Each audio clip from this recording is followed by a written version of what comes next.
All right, Rachel, I got 3:30 Eastern. Okay, if I go ahead and get this party started? Absolutely. All right, cool. Well, welcome everybody. Good afternoon. I guess most of you are probably in the afternoon time zone, but if you're listening to the recording, no matter what time it is, I hope you're having a good day. We're gonna have some fun. We're gonna be talking about how to steward and cultivate major donors in a virtual world, because it's a virtual world, in case you haven't noticed. So we're gonna have some fun. So thanks for being here. Thanks for taking the time. I'm Steven. I'm over here at Bloomerang, my home office, and I'll be moderating as always. Just a couple of housekeeping items real quick. Just want to let you all know that we are recording this session, and I'll be sending out the slides as well as the recording later on this afternoon. So if you have to leave early or just want to review the content, don't worry, I'll get all that good stuff in your hands. Anything mentioned in the session, any freebies, any links, I'll send it to you this afternoon, I promise. Just be on the lookout. But most importantly, please feel free to chat in your questions and comments. We're going to save some time at the end for Q&A. So don't be shy. Don't sit on those hands. We'd love to hear from you. And if you want to do that on Twitter, I'll also keep an eye on the Twitter feed. There's a chat box and a Q&A box in this weird Zoom thing. You can use either or. I'll keep an eye on them. I'll see it. And we'd love to hear from you in the time we have remaining at the end. If this is your first Bloomerang webinar, just want to say an extra special welcome to you folks. We do these webinars just about every week, a couple times a week now, actually, these days. But if you've never heard of Bloomerang, in addition to these webinars, we are a provider of donor management software as well. So if you're interested in that or just want to learn more, I'm just saying this for context in case you were wondering what the heck Bloomerang is. You can find us online and learn all about the software if you're interested. But don't do that right now. At least stick around for the next hour or so, because we got one of my favorites. My buddy Rachel Muir is joining us from beautiful Austin, Texas. Rachel, how's it going? You doing okay? It's going awesome. I'm so thrilled to be with you today. Yeah, I'm excited. This one's been on my calendar, circled for a while. You're my buddy. What can I say? Hey. I think you're the reigning queen of Bloomerang webinars. I think you've done the most out of everyone. Always gets really good reviews. And she's got a lot of really cool stuff for you. But she's really been on top of the whole pandemic fundraising kind of thing. She's shared a lot of really good stuff on our blog. If you read our blog, she's got lots of cool tips and free tools out there that you can check out. So we'll send some of that stuff out as well in case you missed it. But I love Rachel because she's been in your shoes, right? She's been an ED. She's a nonprofit founder. She does this stuff. She doesn't just kind of, spout a bunch of advice having never been in your shoes, which is something I always look for. And it's just one of my favorite people. And I don't want to take away any time from her. So I'm going to let you bring up your slides, Rachel. Yay. Awesome. Cool. We're rocking and rolling and ready to go. And if it sounds bad, we'll turn off the video again. This is where you can download. I literally made you a handy guide for this webinar with all of the tips that I'm going to be sharing today. So that's where you can grab it, rachelmuir.com/virtual. I also I mentioned to you guys, but I'm going to give you, at the end of this webinar, I'm going to give you a few tips for doing surveys. I've got a whole workshop on doing donor surveys, a DIY workshop. So if you want to learn more about surveys, you can check out my program. It's leagueofextraordinaryfundraisers.com. I also have a program where I coach you on surveys and do private coaching calls to help you get your survey out the door and to your donors and give you live feedback on your survey. So that link is bit.ly/donor survey workshop. If a donor survey is something that you're passionate about doing, then that's worth checking out. And yes, I have oodles of resources around boards, and I'm going to share a little bit more of that towards the end.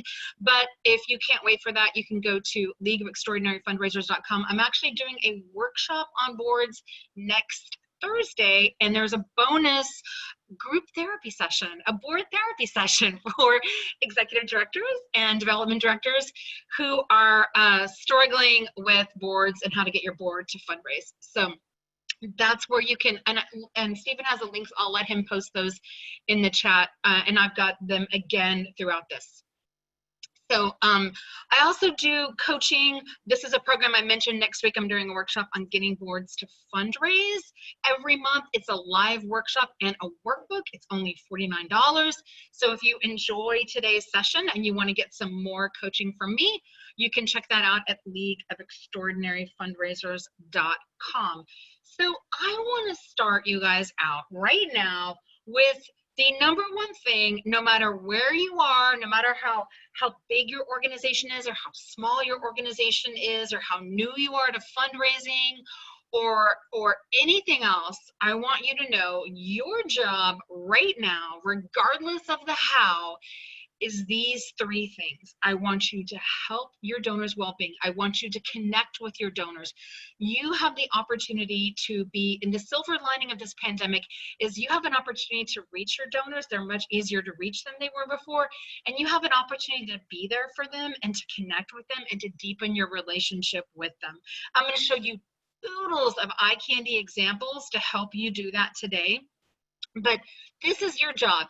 You have an opportunity to help your donors' well-being. You have an opportunity to help your donors feel connected, to thank your donors, to show your appreciation for your donors, to let your donors know that they're not alone. You've got an opportunity to show your donors how you're innovating, how you're pivoting, how you're still serving your students or your clients, and how your donors are valued and appreciated. And all of today is me showing you exactly how to do this. And just in case I have any naysayers who are like, I don't know, Rachel, you seem like really, really passionate about donor love. And at the end of the day, I've got to raise so much money. Is this really, really, really going to raise me more money? Well, yes, indeedy it will. And I'm here to prove it with some stats from my friends at Bloomering. This is a study that Bloomering did. This is the percent change in revenue. This is the lift in revenue from organizations who are making personal calls to donors, making personal emails to donors, texting their donors, and virtually meeting with their donors. And yay, I have one of my favorite clients and students joining me, Jay Scott, on his day off from the Boy Scouts Blue Mountain Council. I'll be bragging about you later, Jay. But I want to stress to you that this really does work. Connecting with your donors, you have an opportunity like you have never had before to be relevant to your donors and to deepen your relationship with your donors and to let your donors know how much they're making a difference. So I'm going to show you lots. Okay, so I'm going to, you guys, you can, this is where you can get the slides. RachelMuir.com/handouts is where you can get the slides. And don't worry, as I go along, you're going to see lots of URLs where all these goodies are. So don't worry. So here we go. And yes, we're going to even be talking about snail mail, Greg, but I'm going to be showing you how to virtually make snail mail happen. So I'm going to kick things off talking about virtual tools that you can use right now to connect with your donors. Because you can't meet in person, and we're not having happy hours, and we're not having coffees, and we're not having galas. But these virtual tools let you cut through the noise and create that personal connection and be there with your donors when you can't be there in person. So one of my all-time favorite tools to do that is BombBomb. It's a video email tool. Yay! Bridget just typed in and said it pays off to connect. We just got an unexpected donation of $20,000 from a new donor. It does pay to connect. Video email is a super great way for you to connect. It is so easy to use. You literally shoot videos straight from your inbox or from your phone. You were looking at a screenshot of a video email from one of my favorite people, Julie Edwards. You can watch this video at bit.ly/JuliePuppy, capitalize the J. I literally did test this video just before we went on to make sure it was live, but you can watch this adorable video of Julie and holding a rescue sweet potato pie in her arms, thanking a donor for his gift for Giving Tuesday. I don't know about you, I I am a really bad typist, and shooting video emails saves me so much time, but it's such a great way to connect with people and have them see your beautiful face and feel the love and feel connected to you. Jay just typed in and said, BombBomb has changed the way I communicate with donors. What I like to do is I like to make a little, I have this chalkboard, and I'll put like, you know, like hello Jay, or when I have a new student join my program, League of Extraordinary Fundraisers, I send them a personal welcome message. When you see your name and this big red play button, you're like, what is that? Video email is super easy to use. It is super affordable. It's very inexpensive. Don't worry, I'm going to show you more examples of this. But what's neat about it is it lets you connect and be there virtually when you can't be there in person. And you can, it's as easy as sending it. You open up Gmail and you literally send it straight from Gmail. So I'm going to show you, and by the way, that's the link down there, rachelmuir.com/virtual.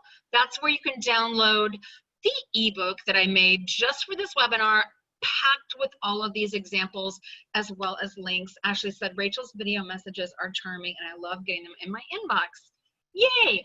This is such a unique way to communicate with your donors, and it really cuts through all the noise and makes them feel like you're there. So before I show you the next screen with some examples, and by the way, when you download that rachelmuir.com/virtual, you will get a video email from yours truly. How cool is that? I did that myself. So when you download that, when you enter your email address on there, you will actually get sent a video email from yours truly. So check it out. But before I go to the next slide, I just want to say that what you're looking at is a branded email stationery. Just like whether you use MailChimp or Constant Contact, they do an email header and footer with your own branding.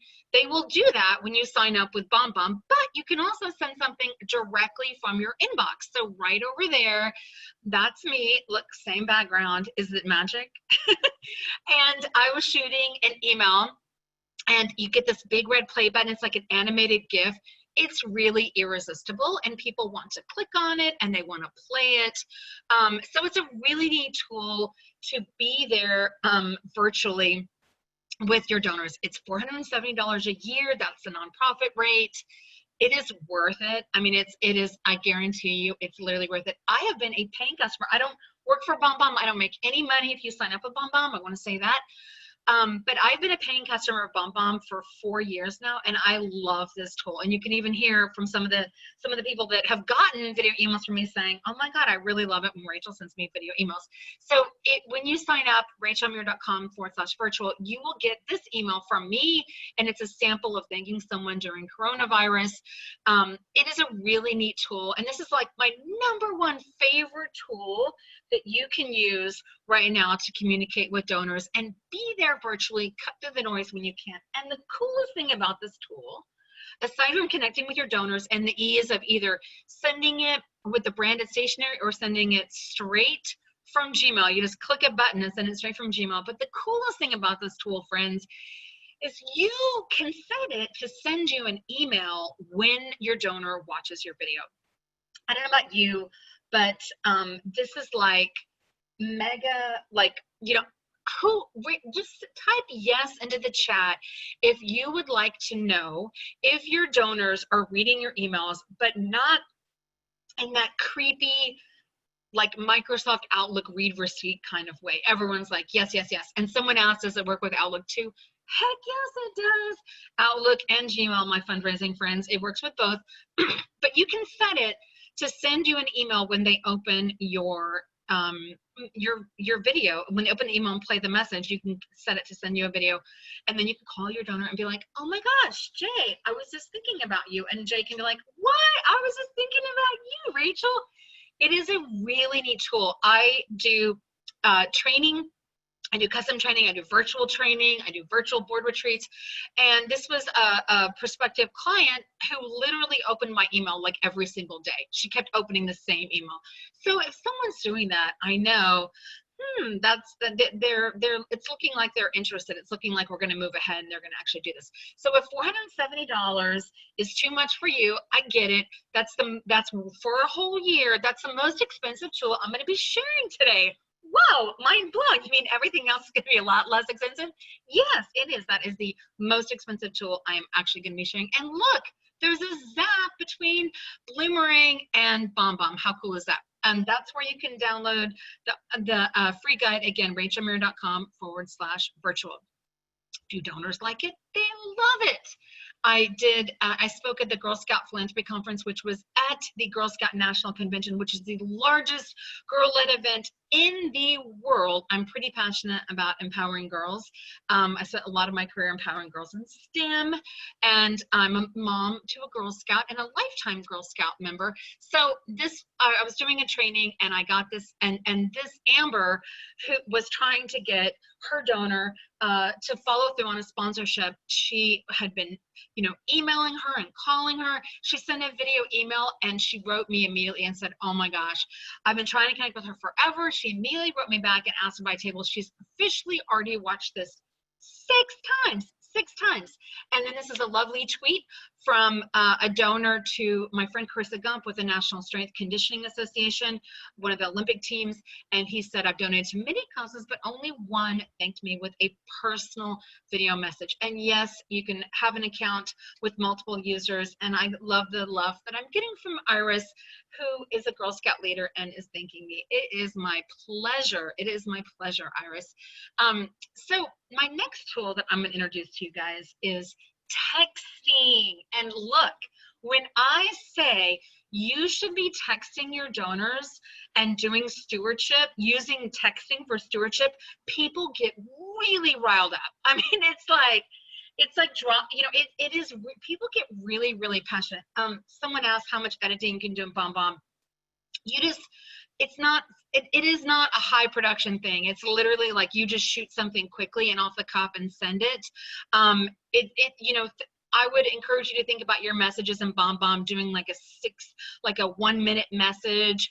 I will tell you, my friend Jay, who's on this call, he and his executive director used BombBomb to notify all of their lists that they were going to be moving their live event to a virtual event, and they used BombBomb to do it, and they did a really great job going back and forth doing that in BombBomb. But there isn't a lot of editing. This is a really great, efficient communication tool. So I'm going to be talking now about texting. And again, when I start talking about texting, people get really, really riled up about it. And I love what Cody said. He's from the North Texas Food Bank. He said, I just started texting donors thanks to Rachel. I sent a screen record of an Instagram story from our food distribution at Fair Park in Dallas and got responses from people I hadn't heard from almost immediately. Way to go. So once upon a time, many, many years ago, it was Valentine's Day, and I was doing a presentation for a fundraising conference in California, and I said, hey, it's Valentine's Day. If you've got your donor's mobile number in your phone, I want to invite you to text your donor right now and just tell your donor that you're thinking on this day of hearts and flowers, you're thinking about them and you want to send them the love, that you're so grateful to them. And people did it. And the response was overwhelming. People were like, oh my God, my donor is like, this is the greatest thing I've ever gotten. Like, don't be afraid to text donors. A lot of times when I suggest this, people respond and they act like, oh, no, this will never work with my donors. My donors are older, and they have this real sense of indignation. Like, how could I suggest such an obscene thing as actually texting a donor? So what I want you to know here is that 86% of people over 50 connect through text. My mom texts me way more than she calls me. I mean, way more. And in 2017, texting surpassed email as the most popular tool among people aged 50 to 70. So if you think that texting is only for millennials, you are mistaken. And it is an amazing and powerful tool. And so Anastasia asked a brilliant question. She said, hey, are you talking about texting from your personal cell? I can text from my work line, but I can't send pictures. This is what is so cool about the tool that I'm about to show you. This tool is called Textology. Okay, I'm going to show you. It's textology.co, and you can actually use this tool to send text to donors, and it'll give you a number to send this, and you can manage all of it from your email inbox, from your inbox on your desktop. So before I show you this, I just want to say, imagine getting this text message if you gave a donation to the ARC. Imagine getting this message. Look at this amazing message. Your gift is giving Charlie dignity, hope, and the chance to live independently. How beautiful is that? Here's an example of a check-in text message, and I made up this example for my friend Richard from Forever Homes for Foster Kids. Hey, Mark, it's Rachel from Forever Homes for Foster Kids. I'm thinking of you and want to make sure you're okay. How are you doing? This is just a nice little COVID check-in text. He's from Forever Homes for Foster Kids. He can't be sending images of kids, obviously, but he can use emojis and he can just check in. Here's some more examples. I love this example that I made up this example from Lindsay from Audubon. And I found this, I think this is a barn owl, but someone who knows more about birds can chime in and let us know. Hey, Mark, it's Lindsay from Audubon sending a little bird therapy your way. I'm thinking of you in this difficult time. How are you doing? And I love this anniversary text. Your donorversary, the anniversary of when your donor made their gift to you, is the best unsung holiday, and using text for stewardship, that's a great way to do it. So the company is textology.co. The CEO of the company is named Justin Bear. I literally found out about this awesome tool from my friend Lynn Wester. I picked up the phone, I called Textology, I called the number, Justin answered the phone, we had this awesome chat, he's fantastic, and he said, look, I think what you're doing is really great, helping nonprofits, Rachel. I will give them a free 30-day trial. If anyone wants to try this out, I'll give them a free 30-day trial. So go tell them, hey, Justin, Rachel was bragging about you. She said I can have a free 30-day trial. It is a really neat tool, and it's individual text. So this is not, so I want to say something really quickly, and then I'm moving on to more tools. I'm moving on to the stewardship tools. But and by the way, we might go a little bit over, friends, and I will totally answer all your questions at the end. But I want to stress to you guys that this is a one-to-one tool. So you can send it all from your email. You can copy and paste just like you would in Gmail or using canned responses, but this isn't some mass text, and your donors aren't going to get a message back that says, you know, text stop to opt out. This is as if Steven, who knows my cell number, just texted me and said, hey, Rachel, you're doing so awesome on this webinar. My mind is completely blown. You know, it's not a mass text. So you can only send these one-on-one, and it's a really neat tool. So I invite you to check it out, textology.co. Kind of like Boomerang. You guys are co, not com, I think. Anyway, textology.co. Moving right along, before I talk about awesome stewardship and thanking in the time of coronavirus, I want to talk about the unsung art of reporting back to donors. And I'm totally about to brag on my friend Jay Scott here from Boy Scouts. Reporting back to donors is so important, and it is the one thing that we don't do well. Yes, I think people are better about thanking donors, but reporting back and telling me how my gift perfectly fit the need and how my gift made a difference, that is what really makes my heart sing. So just like, what is reporting back to donors? This is the magic formula. Ask, thank, report back. Ask, thank, report back, okay? So it's kind of like the shampoo bottle, lather, rinse, repeat, although I don't know anyone who washes their hair twice. But your formula with donors is to ask them, thank them, and then report back. Reporting back tells me how my gift fit the need and how my gift was used, okay?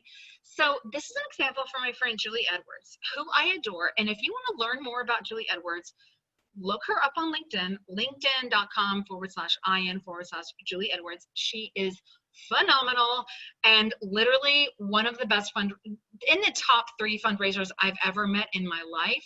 She is newly on the fundraising market after having spent 10 years as development director and executive director of an organization. And so if you are looking for the best development director that you could ever hire in your life, yeah, you should go check her out on LinkedIn.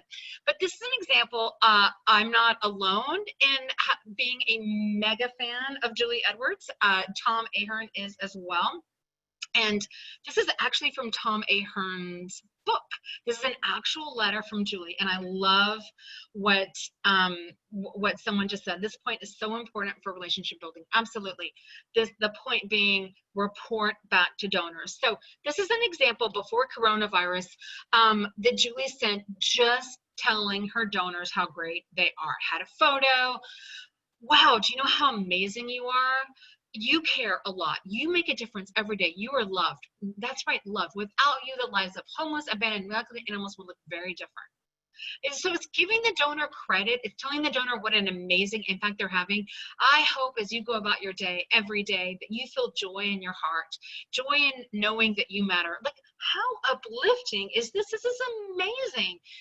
Send your donors something like this. This is a great example of I just want to tell you how amazing you are. I just want to tell you what a difference you're making. Here's an example. You could start with, you have no idea how much we appreciate you. Tell them what a generous and kind person they are for being a part of your donor family. We just want to check on you, let you know how much we value you. Coronavirus may have changed the last few months of blank, scouting, whatever, enter your organization, the arts community, et cetera, but it will never change blank, blank, blank. Thanks to your support, we've been able to blank, give the donor credit for something you did, and close by telling the donor what an important part of the organization they are, and reflect on what a generous person they are as well. So I'm going to give you another example, showing off my friends here, Jay Scott from the Boy Scouts Blue Mountain Council. And I want to tell you something brilliant that Jay did, and that I want to encourage everyone to do. When you are writing your appeal, at the same time, I also want you to write your thank you copy and your reporting back letter. Do it all while you're writing that appeal, because you're a genius to include photos in your reporting back letter about how the donor's gift made a difference. And you're probably including some of those photos in your appeal. So here's an example. You have no idea how much we appreciate your recent gift. Thank you for responding so quickly and generously. Thank the donor for responding to your appeal quickly and generously. And this is something that you can send out like the week after they make their gift. Reflect on their kindness during this time. This is something I want all of you to do. You have an opportunity right now to say to your donors, this is all about just reflecting on what a great person they are. And you can tell them during this worrying time, the fact that you're thinking about others says everything there is to know about your kind and generous spirit. Your communications are a mirror to your donors. How are they going to look in that mirror? Are they going to look like the amazing, kind, compassionate, generous human beings that they are? You need to say it to them. So describe the need and how the donor met the need. There are hundreds of kids hungry for scouting adventures, and thanks to you, they were reunited with their peers in a virtual scouting experience. Give a short story. Ideally, you've got a photo in there and a description of how the need was met. So this is just an example of a reporting back template. Thank you to the Boy Scout Blue Mountain Council for letting me brag on you. Telling the donor they're an important part of the organization. This is another example from Julie Edwards. You can learn more about her on LinkedIn. She did this whole Feel Good Friday, where every Friday she would send an email to her donors with a win that they made possible. Her donors loved it. This is one of them, where this dog is watching a video of the mother of his puppies, and look, he can't take his eyes off of the video. So really, really fantastic. The Boy Scouts did a version of this where they did a good turn, and they were just sent an email. This is a good turn that we want to share with you. And Julie started this email out with, there's so much bad news in the world today. We just wanted to send you something great. We just wanted to tell you how you're making a difference. So be that light and that beacon and that hope for your donors.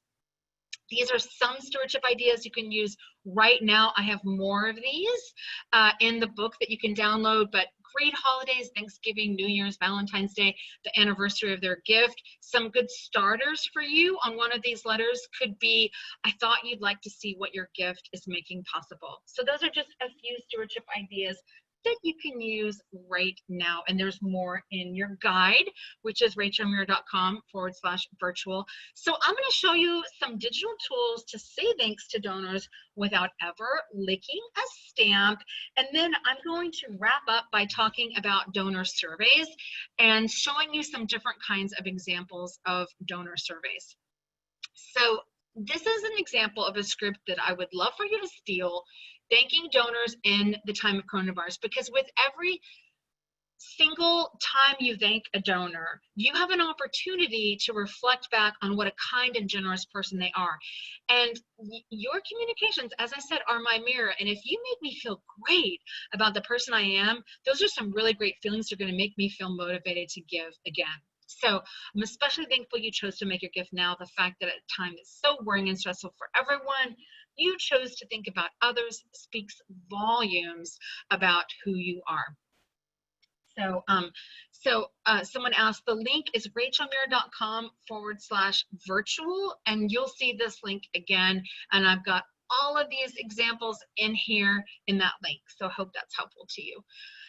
This is one of my favorite like new things I found, and I totally love it. And I actually have one of these right here on my desk from my friend Sarah Masterson. So this is punkpost.com, and what this is a service where artists will sign your card for you. I couldn't draw my way out of a paper bag, but I love giving people thoughtful messages that make them feel special and appreciated and loved by me. So this is punkpost.com. This is the cover. This is an example. You're seeing this example right here from my friend Sarah. Look at this. When I opened this up, I was like, it made me so happy. I permanently keep it up on my wall. And I didn't realize for months that this was designed by Punk Post. I just thought Sarah had like mad creative artistic skills, and I just had it up on my wall. And then I realized this is actually, artists are actually doing this. So it's punkpost.com. I'm the kind of friend, this will surprise no one, I'm the kind of friend that encourages you to go out of your comfort zone. And I love doing webinars and doing virtual workshops. So naturally, I talked Sarah into doing a workshop on how to write winning email appeals. I got her to do that. You can learn more about that at leagueofextraordinaryfundraisers.com. But I talked her into doing this, and she really liked it. She was like, that was out of her comfort zone, but she really loved doing it. So she sent me this amazing card back. So I'm going to show you one more example of Punk Post. And this is one, so it costs like $5 to $8 per card. And some of you may be like, well, that's kind of pricey, but honestly, I mean, we're talking about major donors. Maybe you're going to send them a birthday card anyway, or you're going to go buy a card anyway. You don't ever have to leave your house to do any of this. You literally pick the card and then you type in the message. You've got up to 270 characters, and the artist does the rest. And this is pretty cool. So I got I did a workshop. I have an AFP Hawaii hired me to do a workshop for their members, and I sent them a thank you note to the organizer, and she's one of my proud members of League of Extraordinary Fundraisers. But I sent her a thank you. This is just the level of like they mail it to you, Marjorie. They actually mail it. All you do is go to punkpost.com, fill out 270 characters or less. You can add confetti if you want, and put the address, and they mail it. I sent one of these to my dad, and he was like, this was mailed from New York City. And I was like, okay, Dad, I hired an artist. Anyway, people love this. People absolutely love this. But this is just the level. Oh, yay, Stephen's showing his off. I got one. Yay. They're beautiful. They're really awesome. Yeah. Yeah, they're beautiful. And this is the level of like detail. This woman, this artist went, you guys know the AFP. Yes, you can totally send to Canada. You guys know the AFP logo because you're fundraisers. This artist is an artist. She obviously looked them up because she mimicked their logo there. So really impressive, and people really like it, as you can see from Stephen there. With his. This is my last stewardship tool that I'm going to recommend to you guys, the Felt app. I found out about these guys watching Shark Tank, one of my favorite shows to watch with my kids. And this is literally an app that you download. You can do it on an iPad, an iPhone, or an Android, and you send the card. It's going to be a mailed card. It's going to be put on this craft paper with an actual stamp, but you do the whole thing from your phone. They will make you custom stationery. They do have a free trial, but there's one option that's like $6 a month, and you send like, I think, up to 3 cards. You do get a free 1-week trial. There's also an option where it's a little bit more and they make your own stationery for you, which I really, really like. This is a really amazing tool. And think about all those photos that you have on your photo stream on your phone. I had one from doing back before the pandemic. Doing an actual live in-person custom training for a board retreat, and I sent them this card. It's a really neat tool. Yay! Laura says she loves the Felt app. She's used it for years. I think it's a really neat tool. So I'm going to change gears here and give you guys a few tips on using surveys to deepen your donor relationships, and then I will answer your questions. We might go a few minutes over, so bear with me here. I just had to pack so much goodness into this presentation. So again, I want to say, when it comes to surveys, I've done like 3-hour and all-day workshops on surveys, and you're getting like a 10-minute little traipse through surveys. So this isn't everything, but this gives you a little bit of flavor, because this is a great time right now, great time to do a donor surveys. So look at this awesome stat from Bloomerang. Commercial business customer retention is 94%. Ours hovers around 41, 44% for the nonprofit world. What's the difference? What do you guys think the big difference is between for-profit brands and nonprofit brands? Well, let me tell you. For-profit brands ask for our opinions every 5 seconds. I can't buy a shirt from the Gap without being invited to take a survey, and oftentimes being given an incentive to take a survey. We're asked all the time to do a survey. We're asked to do a survey when we unsubscribe from something. We're asked to do a survey if we're not interacting enough. We're asked to do a survey if we have a technical issue. The great news is that there's so much commercial inspiration from for-profit brands. It's literally all around you. I actually got inspired by 1-800-CONTACTS. I love this. You're leaving? What about the good times? What about Prague? I literally made a re-engagement sequence when people don't open my emails, and I used some of these very things as inspiration. A, cute photos of sad pug faces, and B, funny, pithy content like, what about the good times? What about Prague? To get people, and hey, so look, Ashley's saying, hey, they've got marketing dollars and budget, but you know what? You don't have to have any kind of a budget to send an email like this. You literally don't. You can do these photos for free. It's just your own copy. You already have an email service, so you actually don't need any money to actually do this kind of thing. The point is, we as nonprofits don't ask for feedback a lot. In fact, we hardly ever ask for feedback. So I'm going to invite you to type into the chat, in the past 12 months, how many donor surveys have you done? And if you know what your response rate was, type it in. So type it. So far we've got everyone's 0. We've got Lindsay's done 1 to 2. Lori's done 1. Nancy did 1 and had a 4% response rate. Mary did 1 and had a 30% response rate. That's huge. I just saw someone who flew by and had a massive like 78% response rate. Listen, a 3% response rate is not bad. Oh my goodness. Someone had a 60% response rate. If you had a 60% response rate or more, feel free to email me and let me show you off. I want to learn more about what you did. 3%, don't be beating yourself up if you had 3% response rate. That's not that bad, but it's all about your subject line. It's all about how many times you send it. There's many different things that, and how it's designed. And I'll have some more resources to help you with that. Yes, it helps if your list is targeted and that your list is scrubbed and clean and all that too. So I can tell that most of you are not doing donor surveys or only doing one, and many of you are not happy with your results doing a survey.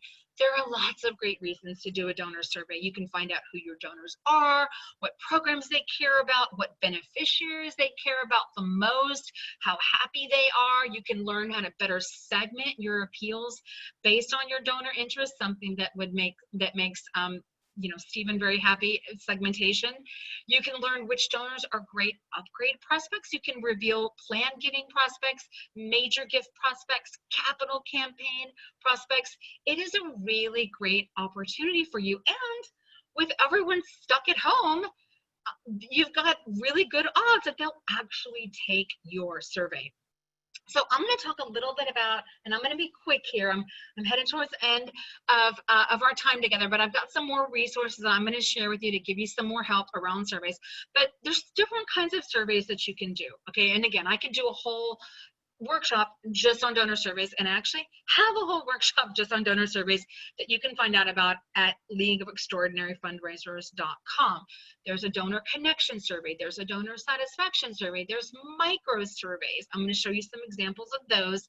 There's a lapsed donor survey, there's a brand awareness survey, there's online surveys, there's direct mail surveys, there's even in-person surveys. So there's lots of different kinds of surveys, and there are lots of different formats to do surveys in as well. And I'm going to show you just a few, and we're going to start with micro surveys. So micro survey is really short, as in like one question, maximum of 3 questions. This is a survey question that you might ask as a pop-up on your site, one question on a landing page after a donor makes a gift. I'm about to show you an example of that, or a PS in your like thank you email or new donor welcome email, or your email welcome series, a PS that invites them, hey, we'd love to learn more about you. Do you have a minute to answer a couple questions? So those are a few different places where you might put a micro survey. And yes, you can do a survey by text, but I'm going to show you examples of micro surveys and some other survey examples as well. So this is an example from my own giving. I made a donation to the ACLU, and this is the thank you landing page. So I only want you to ask a question like this after your donor has made their gift. I don't want anything to be slowing your donor down before they make their donation. So thanks for your gift. Would you take a minute to share why you donated today? Everything's pre-filled for me, and then I have the option to say what inspired me to make my gift. Anyone who fills this out is raising their hand, my fundraising friends, that they would like to have a deeper relationship with you. They could be upgraded to make monthly gifts. Anyone who takes this is literally raising their hand that they would like to have a deeper relationship with you. And who knows what kind of gems you might find out about your donor. The sky is the limit, but you don't know until you ask. This is an optional, what inspired you to make your gift today, on the thank you landing page. These are some questions you might ask in a micro survey, questions that you might ask if you were to do a PS in your welcome series, your email welcome series. What inspired your gift today? Would you be interested in, and you can have some different things there, invites to special events, invites to virtual events, conference calls, telephone town halls, or what project, program, or service are you most interested in? And you can have a list. Make it easy for them. Have a list. Now, maybe you ask one of these. You're not going to ask more than 3. Now, it's not a micro survey if it's more. Short and sweet, ideally 1, but no more than 3.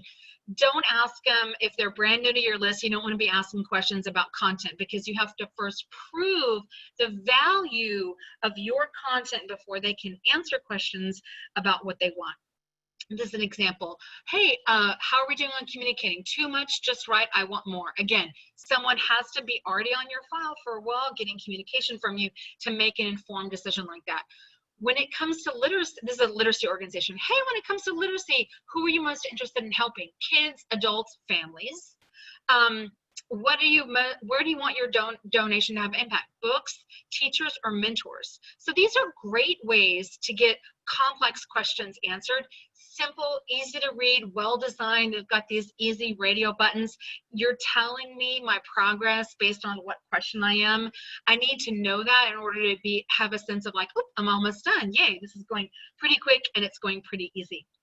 Surveys are great because they help you, if you're about to do a big thing like a name change or a change in your priorities or in your mission, surveys let you get a good sense before you take that leap. So this is an example of a much deeper question. This is asked as a simple survey question, but this is a really deep question. So this is a few years ago. This is the Barbara Bush Foundation for Family Literacy, Barbara Bush Literacy Foundation. And this is the late Barbara Bush, who was alive when this survey was done. And they were trying to understand among their list, were people coming and a part of this list because of her, or was it just the mission? Like, what was their connection? Had they come in through her and the power of her identity and her brand and her name, or were they really just there for the mission? So this is a way to ask a much, much deeper, more complicated question really, really simply through a survey. This is an example of an organization. They asked their donors how they would designate a $100 donation, and most donors wanted it to go to research for a cure. But this organization, most of the organization's work was actually around supporting patients, and not around research for a cure, but around providing care for patients with the disease. So this was a really eye-opening aha moment for this organization that led them to make some really deep decisions about the gap between what their donors wanted to fund and who they wanted to be. Surveys also can be amazing for helping you find your hidden gems. So you can ask, and I encourage anyone, except for a micro survey, but one of the best things about doing a survey is it's an opportunity to learn more about your donors, deepen relationships, find out more about them so that you can do that, and also find out if you are named in their will, because many donors may have named you and you may have no idea if they've named you in their will, assuming you have a program where people can name you in their will. So this is an example of that. Bequests left to blank by people are of enormous value and benefit to our work. Many people like to leave money in their will. These wonderful donors are members of, and they have the name of their legacy program. Have you included a gift to blank in your will? Yes, I've already included it. I intend to. I would consider this and want some more info. I have a will and I've mentioned other charities, but not you. I don't have a will. I've written a will but not included a charity. It's not something I'm interested in right now. Thank you. Totally respectful, very dignified, no pressure, but this is a great way to get people who have named you to raise their hand, or people who might be willing to name you and may not know that they could name you to do so. You can also do this with major gifts. You can also do this with capital gifts as well. And this is a great question from Nancy. And you guys go ahead and type in your questions. I'm going to be answering those in just a few minutes here. Nancy asked, so if you ask questions like this, it cannot be anonymous. But there was a question that I'll answer really quickly from Nancy that was, how often should I do a survey? So you can do surveys, you can do multiple surveys frequently. You could be doing, obviously, if you're asking this, it can't be anonymous. You could be doing surveys several times a year. You could have a micro survey permanently up on the thank you landing page. You could do, the only time I would say don't do a survey is don't have a survey compete with your appeal. Don't try to combine your appeal and a survey, like as in give to this, we're raising money for this, it's really important, and oh, also PS, we take this survey. the appeal should just be the appeal. So that's my advice there, is like, don't do a survey right when you're doing end of year that's going to compete with end of year. That's the only advice. But you can do surveys anytime, all the time. And you may have several surveys going on. And one tip, before you ask them about their will, naming you in their will, or major gifts or other questions like that, is to ask some questions before that question to magnify their positive feelings of connectedness to you. Just a pro tip here. This is an example from National Audubon Society. Where does your love of birds come from? What do you do at home? Describe a time when you introduced others to the wonderful world of birds. So you could ask a question that makes them think about their connection and magnifies their positive feelings of connectedness to you. I have a workshop. It's only $49. You actually get access to lots of workshops at leagueofextraordinaryfundraisers.com. So if you want to learn more about surveys and have a guide for how to do that, I recommend. Surveys are a lot more complicated than they seem. And if you don't do your homework around your for those of you who weren't happy with your survey results, if you don't do your homework and have it well designed, ask the right questions, have a great subject line, test your survey, there's a lot of strategy and thought that goes into doing a great survey. Micro surveys, yeah, you can ask that's just like one question or a couple questions, but deeper donor surveys where you're going to find out more about their connection to you, or deeper donor surveys, those take some time and some thought. So if you want some help, this is a one workshop. It's like a 90-minute workshop. I also have an opportunity, if you are interested, where it's that workshop plus the workbook plus 2 coaching calls. I did this workshop and I had a lot of people contact me afterwards and say, I want some help with a survey. So I literally just put this together to help those people. It's 2-hour-long private coaching calls. So you have an opportunity to look at all the different kinds of surveys, learn about surveys, learn about the do's, the don'ts, the gotchas, how to craft a survey, the different types of surveys, the formats. You can think through, it has a whole workbook to think through what you want to do in a survey. What is your goal? What do you want to accomplish? And then you get 2-hour-long coaching calls with me working on your survey and reviewing your survey. So that's bit.ly/donor survey workshop. So I've got time to answer some of your questions. I can't believe that we did all of that, and we still have 4 minutes. Wow. Yay! There's a lot of good stuff there. Yeah, we can stay on a little bit longer if people want to hang out. That's cool with me. Awesome. I'm going to scroll through and look at some of these questions. And while I'm doing that, I want to share with you guys, I mentioned this earlier and someone mentioned, oh, do you have some resources around boards? I have a monthly program. It's only $49 a month, and you get and I have some of my students who are here joining us today who are part of this program, the League of Extraordinary Fundraisers. You get a workshop every month and a workbook, and next Thursday is our workshop all about getting boards to fundraise, and there is a bonus call the next day, just a little board therapy for my fundraising friends who are needing some help with their boards. So August is on getting boards to fundraise, September's is going to be on end of year, October is going to be on Giving Tuesday. There's a lot of other bonuses in there as well. So I'm going to go through and yes, BombBomb does work with Gmail as well as Outlook. You guys feel free to type your questions into the Q&A, and I'll scroll through the chat as well, but there's so much chatter in the chat. So I will also be looking at these in the Q&A. I mentioned that if you sign up for the League of Extraordinary Fundraisers, there is a bonus call that's going to be happening next Friday, just board therapy. I've served on many boards and had many boards, and I like to joke that I have the scars and t-shirts to prove it. So that's an opportunity if you need a little bit of help with your boards. We're going to be talking about getting your board to fundraise, and we're also going to be talking about how to make over the board that you have. So that's a little bit. So Dinette Clark asks, is it appropriate to text a donor from a personal cell phone? You absolutely can do that. I mentioned the textology tool because you gain a lot of scale and efficiency with that.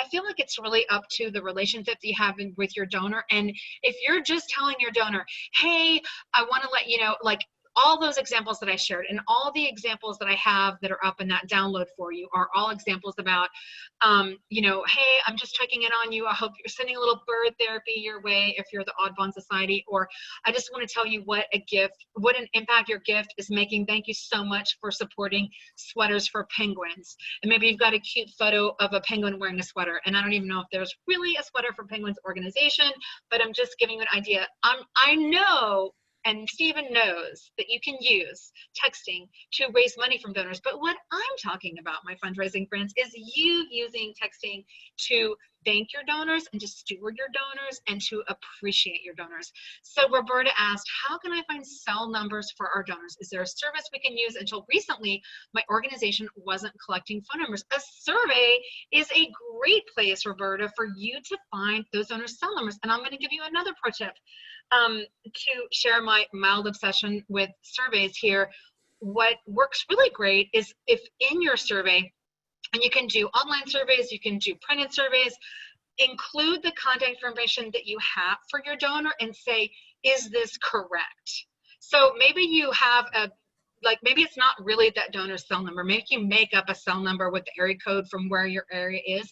But people like Stephen and I and other humans in our species, we are naturally drawn to correct the mistake. And we're not even going to think about, oh, I'm just giving you my cell number. We're just going to go correct that mistake. So that's another subtle thing that you can do in your survey. So that is one tool. I want to mention too, and I'll share another slide here. This monthly membership is $49, and there's also an opportunity to have weekly coaching calls every single week with me. And it's a super small, awesome group, which is really fun. And you also can join and then upgrade later if you decide you want to do that. Maybe you're going through something at work and you want a little help and a little push. Maybe it's like end of year. Bill asked, can it be fruitful to do initial solicitations through Zoom? Is it worth asking for face-to-face meetings now? My advice to you, Bill Murphy, is to use tools like BombBomb Video Email and to get your foot in the door with donors. What's nice about BombBomb is you know whether your message is getting through, but you totally can do like virtual happy hour or virtual coffee with your donor, or you can do like a virtual town hall. Absolutely. I would say just be prepared with like some good content and some fun things. I mean, I know we all have Zoom fatigue, but I've also had a lot of fun on Zoom.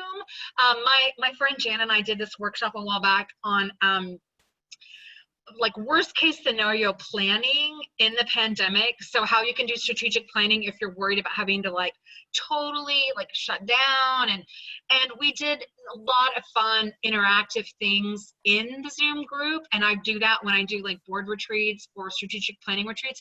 So I think you can make it fun, but it can be short. And you know, you want to be thinking about what are the questions that I want to ask my donors, and what are great questions to deepen the relationship, and what are things that I want to share with my donors as well, and how can I connect with them. So Jonathan asked a super great question here. What survey tool do you recommend? So some of the survey tools that you can use are, of course, Google Forms. You can also use SurveyMonkey, and you can use Typeform. I really like Typeform. It's Type form. I like Typeform because the people at Typeform have they write really great copy, and a lot of the sample surveys at Typeform can inspire you to be fun and funny and silly and playful with the kinds of questions you ask and the way that you phrase your questions. So you know, you need to think about a tool. You can also have custom surveys designed for you. I just did a survey for my list, and I use Active Campaigns to send my emails. And what I did was I did a survey. I sent people a link to a survey in Google Forms, and I set it up with a Zapier, just like Stephen was talking about the Zap that connects between Bloomerang and BombBomb. Is that right? Or maybe it was a different. Yeah. But yeah, he has a Zap between Bloomerang and BombBomb. So I used a Zap to connect active campaigns in Google Forms. And what that Zap did is when people took my survey and they told me in the survey what webinar topics they were most interested in taking from me or seeing, when they took that survey, it automatically updated their contact in active campaigns. So now when I look at that contact, I know, oh, so-and-so's, Bill's top interests are these, and Bill's biggest pain point is this. So, you know, this is another reason why it's so important to be thoughtful and intentional around your surveys and not like go into it like not having any idea about what you're doing or why you want to do it. You need to think really strategically about the kinds of questions you ask and what you're going to do with the information once you ask it. Laura asked, for BombBomb, is there a limit on the video emails to be sent per year? I think it's more, that's a good question. It's high. It's like a monthly limit, I think, and it might be like, I don't know, 1,000. That's a good question. I've never gotten anywhere close to it, or it might be 10,000. There is some limit. You can ask them. You do need, so you can ask them. And oh, Chad asked about my stat on texting, and I will share with you. So this is all, if you sign up for League of Extraordinary Fundraisers, those are all the workshops that you get access to. I have used Animoto, someone asked that. But that guide, rachelmuir.com/virtual, has some information about the stats on texting. I did a guest blog post for Bloomerang about texting your donors and not being afraid to text your donors. It's so funny. You guys have been very nice, but sometimes people get very, very passionate and they get very like, how dare you, and suggest that I text my donors. That's so inappropriate, Rachel. But older donors are texting, and it's the #1 feature on the cell phone, on an iPhone. Ashley asked, if you were coaching a director who is short-staffed, what is the thing you would say that is to focus on for donor cultivation for ROI? I would say you can gain, I would say you need to be really impeccable with your donor experiences. I would say you need to thank donors promptly. You need to give donors the credit. Use that example that I shared in the reporting back. Pick up your phone. Give yourself, Ashley, a stewardship power hour where for 30 minutes a week you pick up the phone and just call and thank your donors. You're going to get voicemail most of the time, but just call and thank your donors, but be prepared with a few good, awesome strategic discovery questions you can ask as well. Kara asks, thoughts about adding a link to a survey in a donor newsletter? You can certainly do it, and I would say whether it's I would use like a PS if it was an email with a survey link. You can certainly do a link. I will tell you, you're not going to get a lot of takers. And the thing about surveys is, you know, like a 3 or 5% response rate, it actually isn't bad. I mean, the thing about surveying is you've got to do it frequently. You've got to do it often. You have to have a killer subject line. I could talk about surveys all day. You can ask for money in your survey. You're not being a terrible person to do that. But the thing about the surveys is you need to put as much thought into that subject line and every single one of those questions as you do everything else, as you do updating your donors' information as well. So that's my advice on surveys. And any other questions? And I'm happy to stick around if we're okay and answer a few more of these. Yeah, let's do a few more. Okay, so Anne Marie asked, should the Connectedness Survey, and if I haven't answered your question, just type it into the Q&A because there's so much in the chat. Anne Marie asked, should the Connectedness Survey take place separately from a donor survey? So these are different, like there's a donor, like a supporter connection survey or a donor connection survey. There's also a donor satisfaction survey. There's a lapsed donor survey. There's a brand awareness survey. There are many different kinds of surveys, but the thing to think about is, you know, what is my goal in my survey? What questions am I going to answer? How am I phrasing these questions? How am I tabulating the results? You know, I've seen surveys I've seen surveys as short as 3 questions in a micro survey. I've seen surveys that were 5 pages, a bit too long. Actually, a survey from This American Life, quite a bit too long. But I would say, like, you could in a supporter connection survey or in a donor satisfaction survey, those are 2 different surveys, you could easily ask anywhere from 5 to 15 questions. It really depends on the questions, and it depends on what you want to find out. There is a certain format that you want to follow in a survey in terms of like starting with easy to answer questions, and then kind of building up. You want to ask that question that connects them with those positive feelings of connection to your mission before you ask if you're named in their will or estate. You want to include that information about, do I have this contact information correct for you, Stephen? And I've got his email and I've got his address and I've got stuff. And if I don't know it, maybe I've like popped in some boilerplate stuff so that he'll actually do it. So yeah, and there was one question, we haven't done a survey before, we're considering one. Is there an example or a template? I totally encourage you to check out, I've got a workbook and part of League of Extraordinary Fundraisers and a 90-minute workshop. That's only $49. Then I have this other option if you want a couple of coaching calls to guide you through that. But it just, what I do in that workbook is I share lots of examples in the workshop, but I also guide you through the questions that you need to ask yourself before you put together your survey, because it's really important that, like, kind of like in your appeal, every word has to fight to be there, and every question has to fight for its right to be there. It needs to be a really good question. Bethany asked, how often is too often to be checking in with our donors right now? What an interesting question. I think you could easily check in with your donors like every couple of weeks easily, and you could do that with a variety of communication methods. I mean, you could do a video email, you could do a text, you could do a newsletter, you could do, you know, there's something that you just mail to them. You can do a card. I don't think, I mean, I haven't had an organization that over-thanked me or over-stewarded me ever. Have you, Stephen? Have you ever been over-cultivated or stewarded? I've never been over-cultivated. I have been over-solicited. I've gotten like a solicitation like every single day, and I've never, you know, and I've, but I haven't ever been over-cultivated. So I don't think you can, and it's important to think about the arc of your communications and what that's going to be and how that looks like. Chad asked, what is a prime length of a video clip before donors stop watching or don't open? So my tricks of the trade are, I would say I shoot on my bombs, I shoot for like 1 minute. I have the person's name, and what I love about BombBomb is that animated GIF that you see, like you saw in that example, where, you know, you're like, oh, what's this? And they're really want to click on it. It can be off the cuff. Think about what you want to say, but you don't need to have like music and lights and pyrotechnics. And it's okay if your Kat Von Burgundy photo bombs. That makes it real and human. It's better, actually, I think. It's better, yeah. Thanks, Ron. Nice work there, buddy.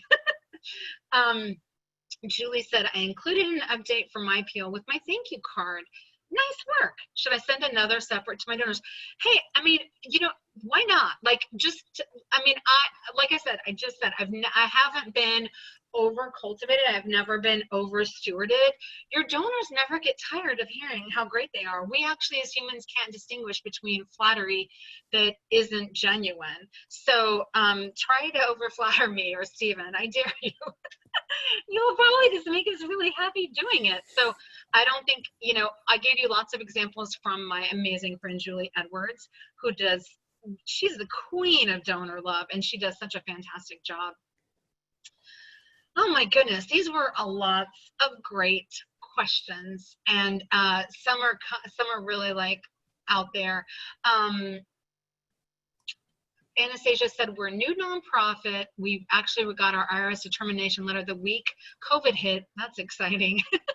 In terms of checking and cultivating donor relationships, you mentioned what would be the best tool to invest in first. Also, do you have a recommended frequency of how often to connect? I'm going to say that probably, gosh, I would think about a stewardship plan, and I would say the best, you're going to need email first. I'm guessing you already have email, but you're going to need email first. And I would say you need to connect with your donors frequently. I mean, I don't know if anyone in here wants to share their regular communication plan. I would say most organizations, you know, I mean, we're getting close to end of year, and this is a great time to get ready for end of year and be thinking about how this is especially an important time to be thinking about how I refer to this time as harvest time, where you're stewarding your donors and you're letting your donors know, especially right now, all the great things that their generosity has accomplished this year, because that's going to make me feel very primed and excited to give to you at end of year. But yeah, I would say you need to, more frequent is better. I would say aim at minimum once a month, but know that if you, I mean, I try to communicate with my list every single week, and many weeks I send at least 3 emails to my list. Here's the fact. No one opens all your emails. It's true. People don't. They're only going to open it based on the subject line that they want to send.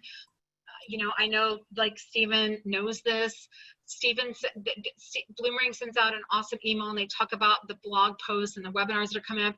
And if that's something that interests me and I see in the subject line, I'm going to open it. I'm going to sign up for it. But if it doesn't, then I might not even open the email. So communicate, err on the side of more rather than less. You could easily communicate with your donors every week. Not every donor is going to open it and read it.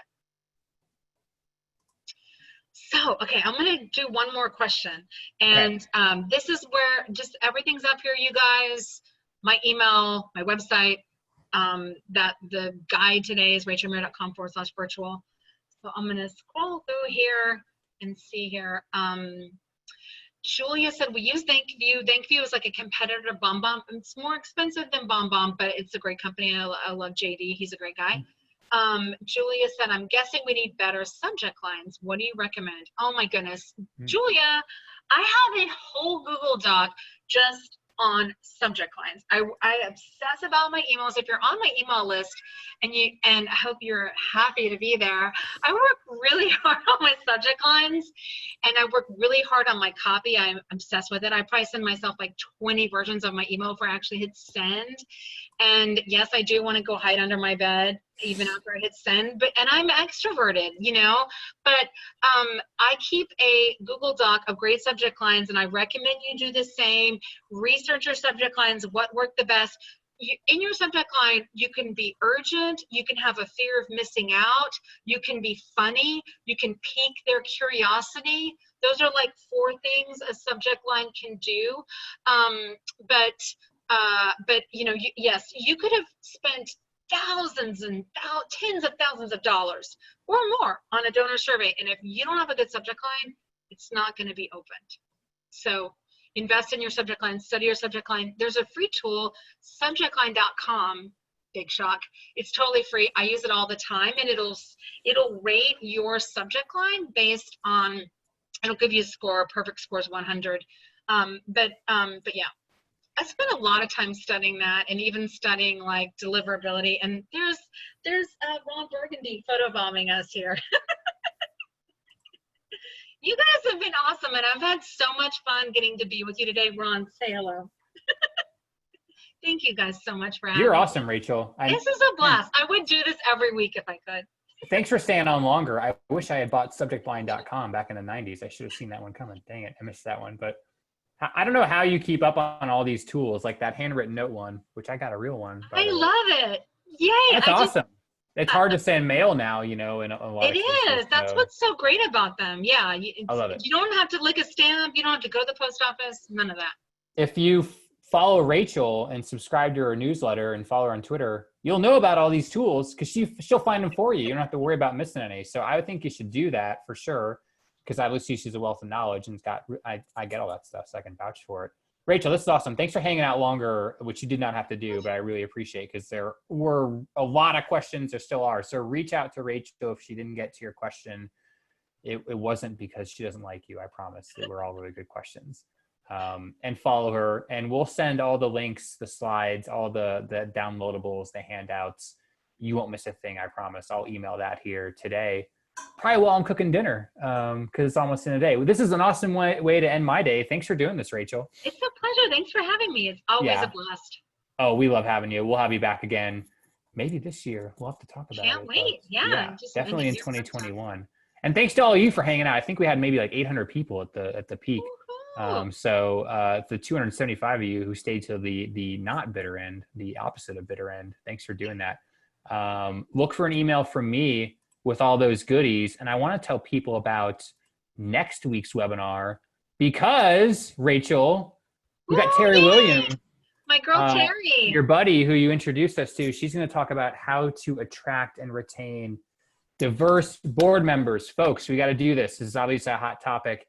And it is possible, even if you live in a community that doesn't seem diverse. She is going to tell you all about that. That is Tuesday at 1 p.m. Eastern. I believe that's Tuesday. We got some other webinars next week. I think we have 3 webinars next week. So you'll get invites to those for sure. But you want to be on Terry's. She's awesome. It's going to be really good. She's amazing. Yeah. Amazing. Yeah, it'll be cool. So hopefully we'll see you again on another session. If we don't, I hope you have a good rest of your Wednesday. Have a good week. Stay safe out there. Stay healthy. We're all thinking about you. We need you. And thanks so much for hanging out. So we'll call it a day there. Like I said, look for an email from me. And we'll see you on the next webinar. Bye, folks. Thanks, Rachel. Thank you. See ya.